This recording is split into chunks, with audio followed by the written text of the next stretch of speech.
दूसरे श्लोक में श्री सूत जी महाराज ने अपने गुरुदेव श्री सुखदेव जी महाराज का वंदन किया है। इस श्लोक का वर्णन हम कल की कथा में करेंगे। इसमें बहुत गूढ़ कथा श्री सुखदेव जी की पूरी जीवनी छुपी हुई है। आगे नैमिषेषु तमासीन मविवाद्य महामतिम कथामृतरस स्वाद कुशल सोनको ब्रवीत। नैमिषारण्य तीर्थ में शौनक आदि 88,000 ऋषि जो कथा सुनने में बड़े ही रसिक हैं, कथा के भ्रमर हैं, पामर हैं, ये लोग इकट्ठे हो गए और वहां पर ज्ञान यज्ञ यानी कथा का आयोजन किया। एक बात आप लोगों को लगती होगी कि ये शौनक आदि ऋषि लोग हमेशा नैमिषारण्य में ही कथा क्यों कराते हैं? अरे भाई, किसी दूसरी जगह भी करा लेते हैं, आसपास के लोगों का भला हो जाता है, कुछ और लोगों को सुनने की इच्छा होती तो वो सुन पाते। पहली बात तो नैमिषारण्य की बहुत बड़ी महिमा है। ये नैमिषारण्य कोई साधारण क्षेत्र नहीं है और हमारे देहरादून से तो निकट ही है, बहुत ज्यादा दूर नहीं। 6-7 घंटे में 8 घंटे में संभवत आप लोग पहुंच सकते हैं। उत्तर प्रदेश के सीतापुर जिला पे नैमिषारण्य है और इसका नाम भी बड़ा अद्भुत है, इसकी महिमा भी बड़ी अद्भुत है। जब ऋषियों को कथा करने के लिए कोई जगह अच्छी नहीं लगी, ब्रह्मा जी के पास गए। ब्रह्मा जी से पूछा, पिताजी हम तो हरि कथा सुनना चाहते हैं। ब्रह्मा जी ने कहा, बहुत अच्छी बात है, चाहता तो मैं भी हूं, परंतु मुझे सुलभ नहीं। देखिए हरि कथा कितनी दुर्लभ है, ब्रह्मा बाबा को भी सुलभ नहीं और तुम लोगों को सुलभ हो जाए तो तुम लोग सुन लो। ऋषियों ने कहा, पिताजी हमें पहले तो लगता था कि सुलभ है, अब तो ऐसे लगने लगा है कि ये दुर्लभ ही होता जा रहा है। कोई समुचित स्थान ही नहीं है जहां हम जाकर के बेफिक्र होकर आनंद आसन में पधार कर गुरुवाणी से कथा सुन सके, क्योंकि हर जगह कहीं आदि है तो कहीं व्याधि है, कोई जरा है तो कोई कष्ट है।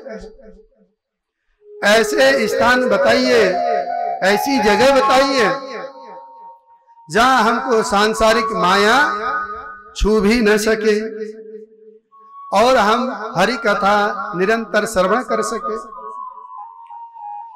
तब ब्रह्मा जी ने नेमी नाम का एक सुदर्शन चक्र अस्त्र आपने ब्रह्मलोक से अभिमंत्रित करके छोड़ा और उस चक्र को आज्ञा दी कि तुम ऐसे स्थान पर जाकर के शीर्ण हो जाना, यानी गिर जाना, विलय हो जाना, जो स्थान सांसारिक तत्वों से विमुक्त हो और ये ऋषि लोग सत्संग कर सके।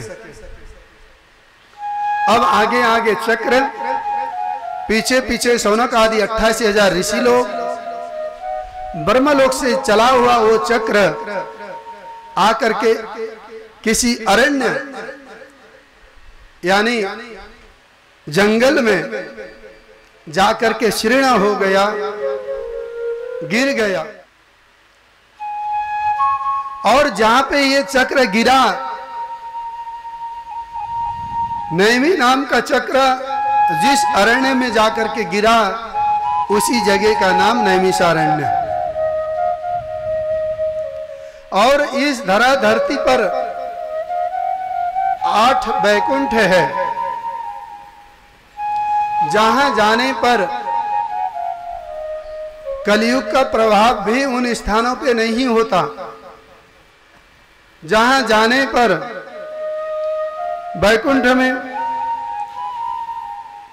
वैकुंठ में जाने का ही फल प्राप्त होता है।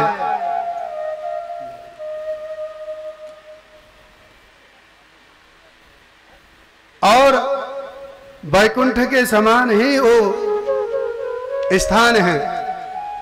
वो 8 जगह आप लोग लिख के रख सकते हो, बड़ी काम की जगह है। 4 तो उत्तर भारत में है और 4 दक्षिण भारत में है। उत्तर भारत के 4 तो आप लोग जानते ही होंगे, नहीं तो मैं बताऊं। बद्री नारायण, नैमिषारण्य, मुक्ति नारायण जो नेपाल में पड़ता है, और पुष्कर। उत्तर के ये 4 भूवैकुंठ है और दक्षिण में 4 भूवैकुंठ है। श्रीरंगम, श्रीमुष्टम, तोताद्री और वेंकटादित्य।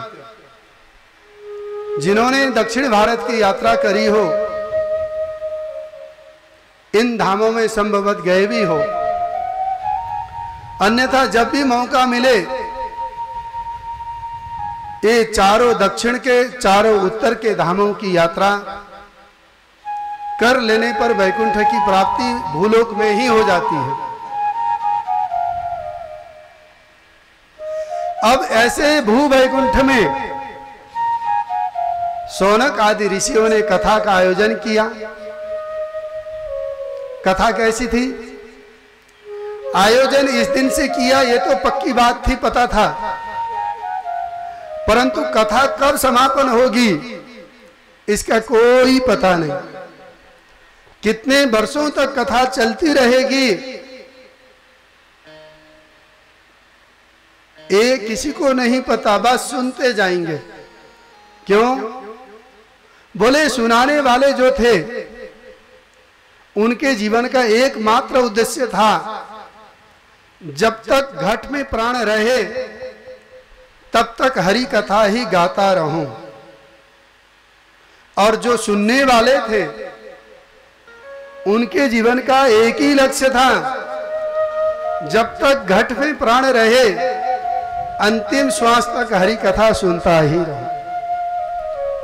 जब वक्ता और श्रोता दोनों एक जैसे मिल जाए तो बताइए कितना रस आता होगा, कितना आनंद आता होगा, और कितने ही वर्षों तक ये कथा चलती। वहां पे कथा का आयोजन किया और वहां पे सूत जी, लोम हर्षण नाम इनका है। एक सूत जी और भी है, इन्हीं के पुत्र है, उनका नाम है उग्र सर्वा। परंतु श्रीमद् भागवत की जो कथा शौनक आदि ऋषियों को 10वें स्कंद तक की जो कथा है, ये लोम हर्षण सूत जी ही सुनाते हैं। 10वें स्कंद में कथा आती है कि दाऊ जी के हाथों इनका वध हो जाता है, तब जाकर के इनके पुत्र उग्र सर्वा आगे 11 स्कंद और 12 स्कंद की कथा सुनाते हैं शौनक आदि ऋषियों को। इन्होंने सूत जी से प्रश्न किया, हाथ जोड़ करके विनती करी, चिंतामणिर्लोक सुखम सुरर्धुर स्वर्ग संपदा प्रयच्छति गुरु प्रीतो वैकुंठ योग दुर्लभम। जो चिंतामणि होती है ना, वो तो केवल दुनिया के चिंता को ही मिटा सकती है, चिंताओं का ही मर्दन कर सकती है।